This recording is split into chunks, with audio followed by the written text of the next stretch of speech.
A report released today by Canada's Transportation Safety Board says fail-safe controls are needed on trains. The recommendation follows the deadly derailment of a Via passenger train in 2012 that killed 3 crew members and injured 45 passengers. The report says the crew misperceived a warning signal to slow down before switching tracks. CBC News has learned at least 23 Canadian women have died from taking 2 of the most commonly prescribed birth control pills. According to documents obtained by Health Canada, Yaz and Yasmin are suspected in the deaths. Most of the women died suddenly from blood clots. Lawyers leading the class action lawsuit against maker Bayer allege hundreds of women have been harmed by these pills.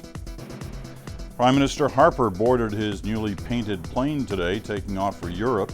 He's embarking on a whirlwind 8-day trip, ending with the G8 summit next week in Northern Ireland.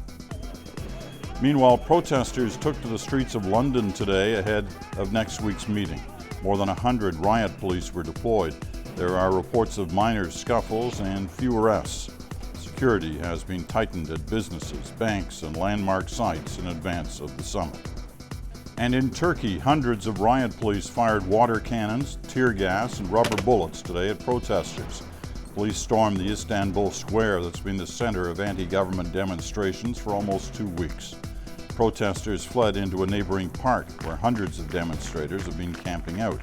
Turkey's prime minister is meeting with protest leaders tomorrow.